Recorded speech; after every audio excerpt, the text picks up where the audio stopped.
অন্যান্য বাইকগুলো থেকে এমটি কেন ডিফারেন্ট, তো চলুন আজকে এই ভিডিওতে আপনাদেরকে বলি 5টা advantages of having a MT.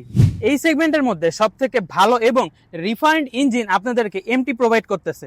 এই ইঞ্জিনটার মধ্যে আছে লিকুইড কুলিং সিস্টেম, যেটা আপনার ইঞ্জিনকে ঠান্ডা রাখে এবং আপনার ইঞ্জিনের পারফরমেন্স বুস্ট করে। ইয়ামাহা এই ইঞ্জিনে ইউজ করছে VVA টেকনোলজি, যেটা 8000 আরপিএম এর পরে ফুললি অ্যাক্টিভ হয়। ভাই, এটার সব থেকে বেস্ট জিনিস হচ্ছে এটার রোড ক্লিয়ারেন্স। এটা একটা নেকেড স্পোর্টস সেগমেন্টের বাইক হওয়া সত্ত্বেও এটার রোড ক্লিয়ারেন্সটা খুবই জোস। আপনি যে কোনো রাস্তায়, যে কোনো ভাঙ্গাচোরা রাস্তায়, ইভেন স্পিড ব্রেকারেও ইজিলি এটা নিয়ে ক্রস করে চলে যেতে পারবেন। এবং এটা সব থেকে বেস্ট পার্ট হচ্ছে এটার টর্ক।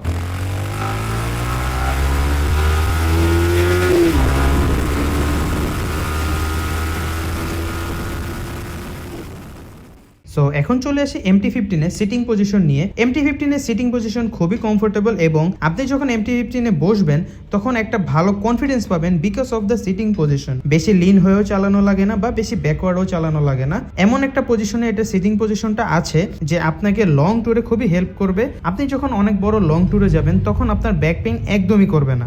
সো আশা করি সবার এই ভিডিওটা পছন্দ হয়েছে। আমি বলতেছি না এমটি কিনা একটা ম্যান্ডেটরি জিনিস, বাট এমটির মধ্যে আপনি অবশ্যই এই 5টা অ্যাডভান্টেজ তো পাবেনই, ইভেন আরও মোর অ্যাডভান্টেজ আছে, বাট সবগুলো একটা ভিডিওতে কভার করা আসলেই পসিবল না। সো আশা করি ভিডিওটা ভালো লাগছে। যদি ভালো লেগে থাকে অবশ্যই কমেন্ট করবেন যে ভিডিওটা কেমন লাগছে। ততদিন পর্যন্ত ভালো থাকেন, সুস্থ থাকেন, আল্লাহ হাফেজ।